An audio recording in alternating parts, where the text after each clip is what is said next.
आज तुम्हाला मला एक प्रश्न विचारायचा आहे. तुमची मुलगी 9 ते 14 वर्षांची आहे का?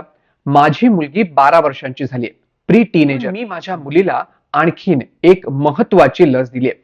ही लस आहे सर्व्हायकल कॅन्सर विरोधात संरक्षण देणारी HPV व्हॅक्सिन. कॅन्सर रिसर्च UKच्या माहितीनुसार HPV व्हॅक्सिनमुळे गर्भाशयाच्या मुखाच्या कॅन्सरचे रुग्ण हे 90% कमी होत आहेत.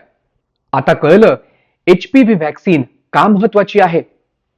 जागतिक आरोग्य संघटनेच्या माहितीनुसार 9 ते 14 वर्ष वयोगटातील प्रत्येक मुलीला HPV व्हॅक्सिन ही देण्यात आली पाहिजे. गर्भाशय आणि योनी मार्गाला जोडणारा भाग म्हणजे सर्व्हिक्स किंवा ग्रीवा. हा भाग गर्भाशयाच्या खालच्या बाजूस योनी मार्गात उघडतो.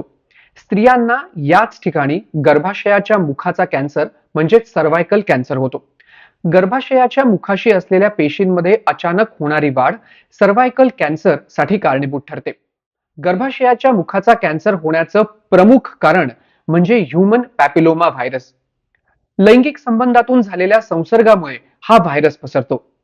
गर्भाशयाच्या मुखाचा कॅन्सर होण्यासाठी ह्यूमन पॅपिलोमा व्हायरसचे स्ट्रेन म्हणजेच प्रकार 6, 11, 16 आणि 18 हे प्रामुख्याने कारणीभूत आहेत.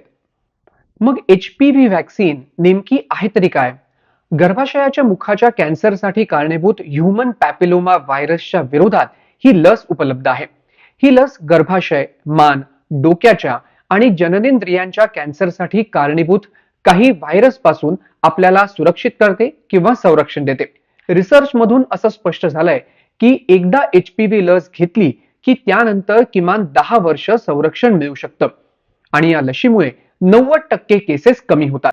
जागतिक आरोग्य संघटनेने 2030 पर्यंत 90% लोकांना HPV ची लस देऊन पुढच्या शतकापर्यंत या रोगापासून मुक्त होण्याचं ध्येय ठरवलंय. अमेरिकेमध्ये रुटीन चेकअपच्या दरम्यान डॉक्टरांनी मला या लशीबाबत माहिती दिली. त्यानंतर मी माझ्या मुलीला ही लस दिली आहे. ही लस तुमच्या मुलीचा जीव वाचवू शकते. त्यामुळे जास्त वेळ घालवू नका. योग्य वेळेतच HPV ची व्हॅक्सिन मुलीला द्या.